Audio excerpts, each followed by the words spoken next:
Hi, everyone. Thank you for joining us for another episode of Catch Up with ChiroTouch, our podcast series where we talk about the state of the chiropractic profession, best practices and recommendations to manage and grow your practice, and share expert advice with a variety of guest speakers. I'm one of your hosts, Dr. Brian Blask. I'm an account executive here with ChiroTouch, where I consult with chiropractors to determine which software solution is best for them. We have Dr. Shea Stark with us today to talk about becoming a sports chiropractor and starting a brand new practice while working as an associate. Dr. Stark just opened her practice this month in Houston, Texas. She used ChiroTouch during her associateship in Montana and has been gracious enough to take time out of her day to join us. Great to have you today, Dr. Stark. Great to be here. Thank you for inviting me. First of all, can you please tell the listeners a little bit about your new practice and your journey back to Houston, kind of how it all started for you? Yeah, absolutely. So my new practice is called Stark Chiropractic and Sports, and it's located on the north side of Houston, Texas. I, like you said, had done an associateship in Bozeman, Montana for about 5.5 years right out of school and learned a ton of stuff. When I graduated, I had zero intention of ever starting a practice, to be honest with you. And it was my experience at my previous practice that I learned so much and really just got the confidence to move forward in my career and have a little bit more control of my career. I absolutely love all of my coworkers in Montana, and I wish them all the best, and I'm still very good friends with all of them. I just kind of made the decision about 6 months ago that it was time to go home. I was born and raised in Houston, and most of my family still lives here. So I just kind of made that decision. Like, I had spent 5.5 years in Montana, and as beautiful as it is and as wonderful a city as Bozeman is and as wonderful of a practice as where I was at, it just didn't feel like home. And so after weeks and weeks of just throwing it back and forth, I made the decision, I'm just going to do it. If not now, then when?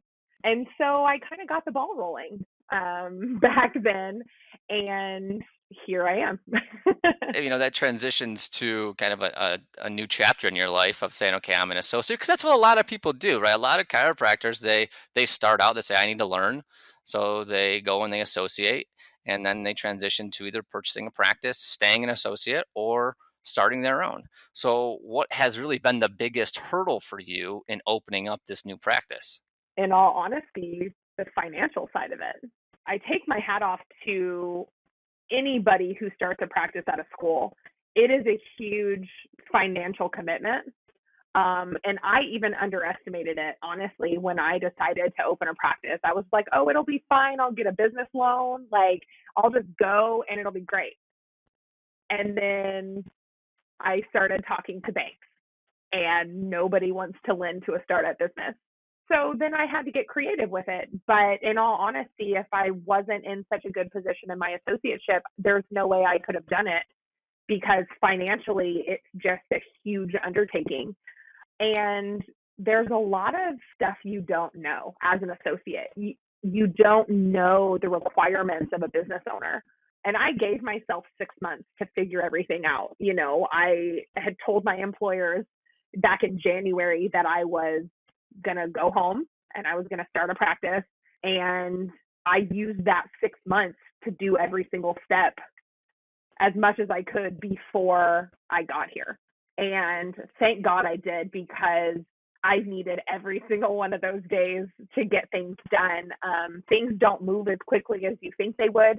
And then, of course, COVID hit and things slowed down patient-wise in our practice for a little bit. So that gave me more time to focus on building my practice here. But then again, it also caused delays because a lot of people weren't working.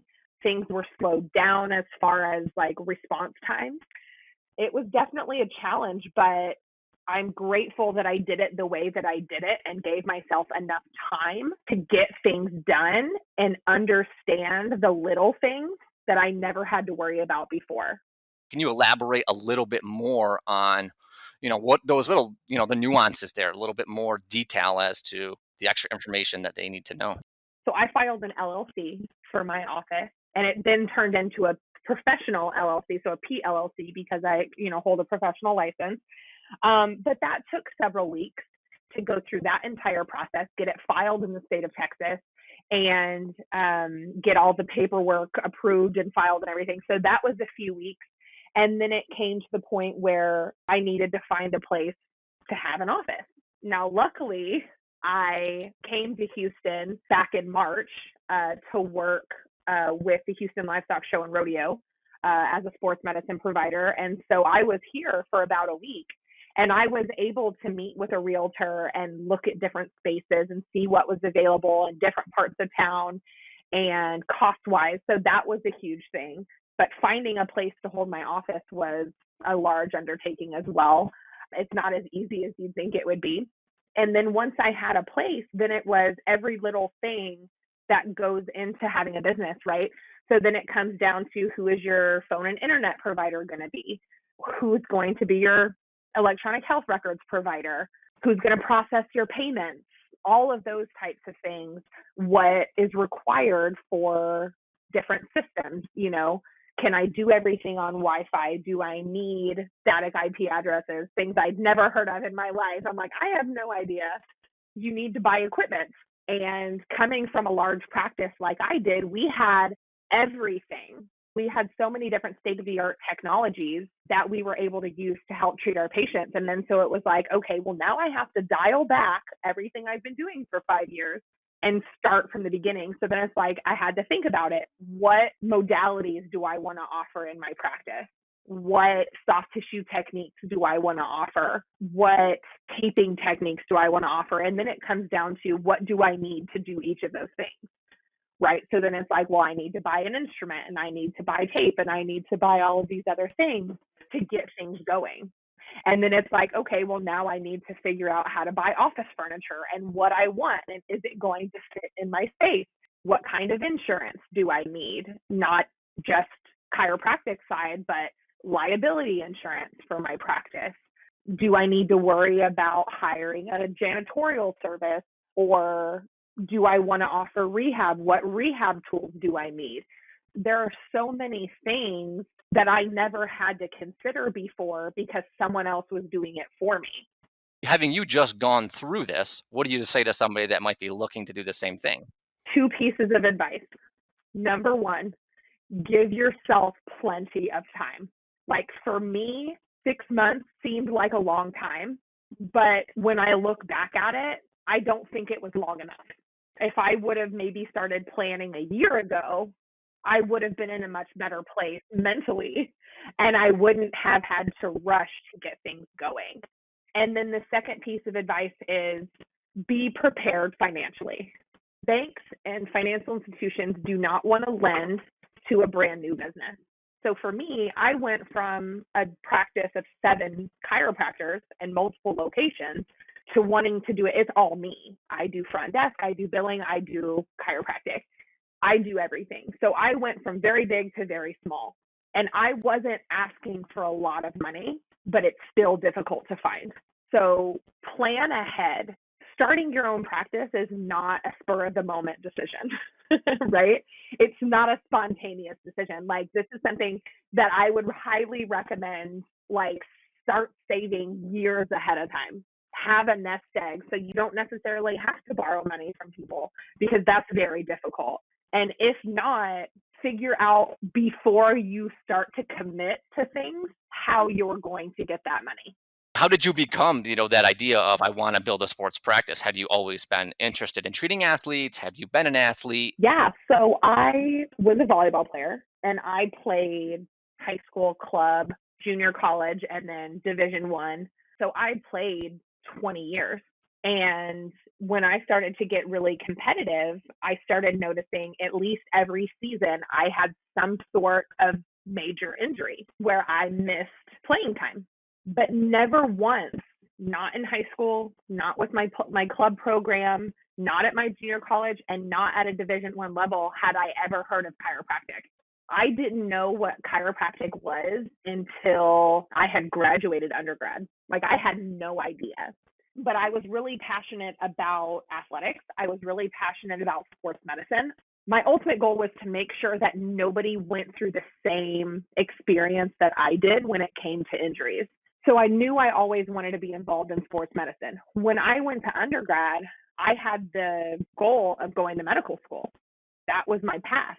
And then I wanted to take a year off after undergrad because I was burnt out from being a student athlete and, going through all those years of school. So I wanted to take a year off. Well, at the time, I didn't realize it took an entire year to apply to medical school. So 1 year turned into 2 years. And then as I got closer to preparing and I took my MCATs and all that kind of stuff, I was like, you know what? This is really not what I want to do. Because by that time, I had had a shoulder surgery and I had had 2 knee surgeries. And I was like, okay, if I go to medical school, what can I do with sports medicine? I can be an orthopedic surgeon, or I can just be an orthopedic specialist that sees sports injuries. But I was like, neither one of those really ignited a fire in me. And so then I started looking at other options. And a family friend of one of my friends was a chiropractor. And I met her at a party and I was talking to her. And she explained to me what chiropractic was and encouraged me to look into it.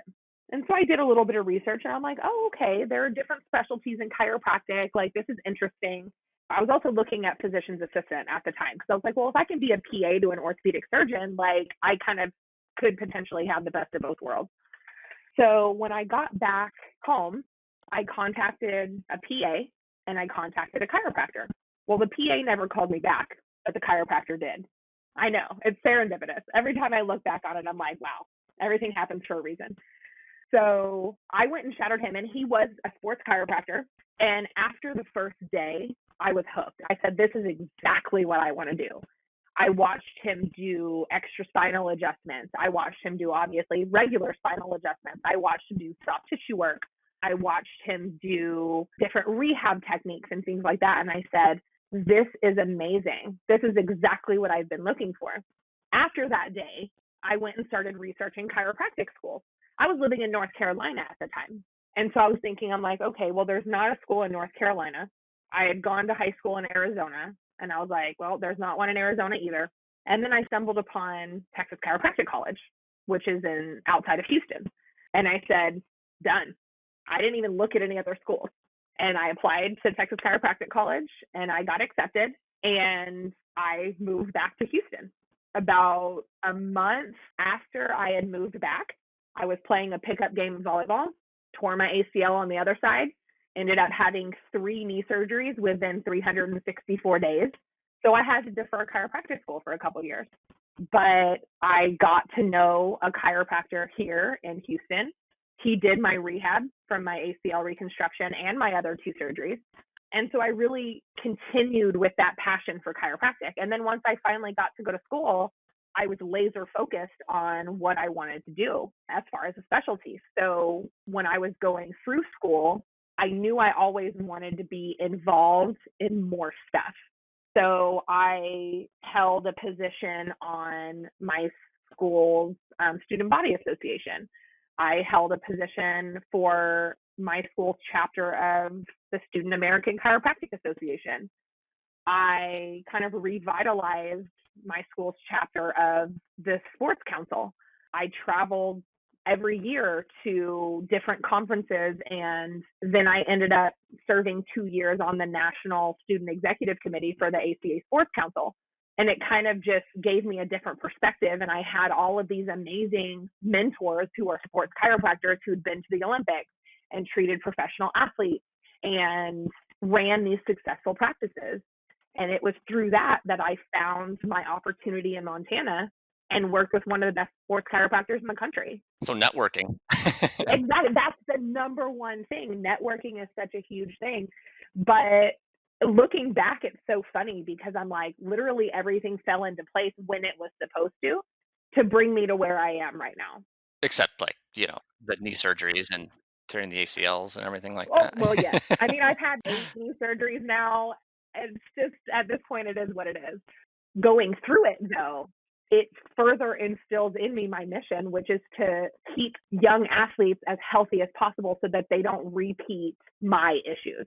You mentioned that you were treating down in Houston for like the rodeo, right? Yeah. So how did you Yeah. get hooked up with that, and explain kind of, I guess, how you can, like, how do you get connected with athletes and teams? And is it just networking still? Yes, absolutely. So I'm going to plug my organization here a little bit. As I said, like I had served 2 years as on the National Student Committee, Executive Committee for the ACA Sports Council.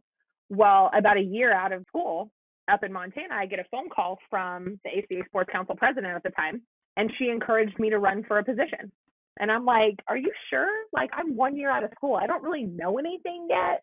And she goes, absolutely. She goes, you did a great job on the student committee. Like, we want new blood in the organization, and we think you're a great choice. And I'm like, okay. So I ran for secretary. It happened to be unopposed. I wasn't mad about it.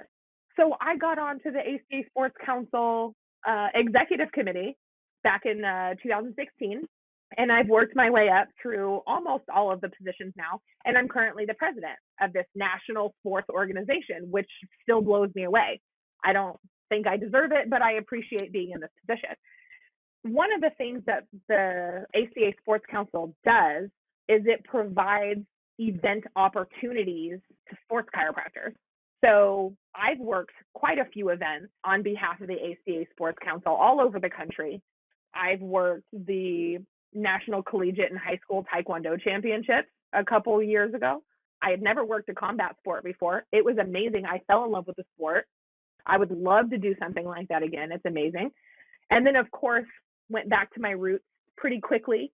And I've worked several professional beach volleyball events where I was dealing with professional athletes. And that was an amazing experience. You kind of go in there a little bit timid, and then these athletes are so grateful for you being there and keeping them healthy that you immediately get over it, and you just watch in awe how amazing these people function on a daily basis, how at a high level they're performing, and you get to be a part of it, and it's amazing. And then the rodeo was kind of a fluke thing. One of my close friends, her name's Dr. Amber Gregory. She is a sports chiropractor here in Houston as well. We graduated at Texas Chiropractic College together, and we've been friends ever since. I've dragged her around the country for years and years and years to different conferences and events and things like that. And she had been trying to get on the Rodeo Houston Sports Medicine Committee for a few years. And she finally got on for 2020. She had texted our group text and told us that. And I was like, that's so amazing. Congratulations. I'm so proud of you. And then she sends me a private text message away from the group. And she says, so they asked me if I knew anybody else who would be potentially interested. And I wanted to say you, but I wasn't sure if you could do it because you still live in Montana. And I told her, I said, absolutely, throw my name in the hat, because if I have to figure it out, I'll figure it out. But I grew up going to the Houston Livestock Show and Rodeo. It's one of the biggest rodeos in the world. I was so stoked. And then to have them contact me and they asked me for information, I sent them my CV and I sent them a bio and that kind of stuff. And the committee woman emailed me back pretty quickly and she goes, we have to have you. Like, this resume is stellar. Like, we have to have you. That's a testament to everything. It's like a prize for you Yeah. going through, like you said, in school. I went through and I did all this in school. Yes. I was a president here. I was a secretary here. I Yes. worked my butt off. Yes. I networked. It all comes together as a very impressive CV because you've done the work. So, I mean, Right. for younger Yeah. practitioners out there or for other practitioners that want to get into the sports side of things, network, do some extra work out there because that work pays off. And Absolutely. join especially if you want to be a sports chiropractor, join the ACA Sports Council, right? Come Yes. on. I guarantee you Yes. guys are taking new members, right? Absolutely. Always. Always. The traditional model is, you've got your orthopedic, you've got your PT, you've got your athletic trainers. So when you're going into these professional sports arenas, like, how are you co-treating and kind of meshing with them per se when it comes to the treating of athletes? It's honestly one of my favorite things to do because we learn from each other. Like, that's the number one thing. You could be top of your game, just got back from treating athletes at the Olympics, like whatever. And you walk into an event situation like that And you have to leave all of that at the front door. None of that matters. Ego has no place in sports medicine. So you go there and everybody respects each other as a provider, and you watch, you listen, you clean tables, you take out the garbage, you do your documentation, you do whatever you need to do to be a part of the team, whatever it is. But you stay humble and you do the work. Like, that's the most important part of it. And everybody else there is the same way. And they're so interested to learn about you and where you come from and how you practice and what techniques you know, and you work together. I was working an AVP event, which is professional beach volleyball, last year. And we were getting towards the end of the day, and a couple of guys just got off the court, and we had probably 3 or 4 people working on each person just to kind of flush them out because they've been playing all day. So we had a provider on each limb, and we were doing soft tissue stuff to help recover because they had to come back and play the next day. And so we were doing, effleurage or, soft tissue techniques, light massage, things like that, stretching, like all kinds of stuff like that. But we were all working together. That's the most important thing. Like, nobody cares where you have been or how high you've gotten or how cool you think you are. It's what do you know, right? Who you know may have gotten you in the door, but what you know is going to keep you there. Just go in there ready to learn, ready to watch, and just ready to interact with some great people. And it's a wonderful experience. That's great advice. Everything that you've done, everything you've gone through, even starting this new business is tough, but as you can see, stuff works out when you put your head down and you do the work. So you've done such a phenomenal job, and I hope that we get enough listeners on here that really take those younger practitioners, especially that are coming off associateships and want to build their practice, because you've done such an amazing job so far. Oh, thank you so much. Thank you again for taking the time out of your day. Absolutely. And keep up the great work. Absolutely. So Dr. Stark, before we rock and roll here, where can people find out more about you? You can check out my website. It's www.starkchiroandsports.com, or you can check me out on Instagram or Facebook at Stark Chiro and Sports. To our listeners, thank you for catching up with ChiroTouch. We'd love to hear from you. We have an inbox set up so you can email us at podcast@chirotouch.com, where you can send questions, feedback, comments. So that's podcast@chirotouch.com.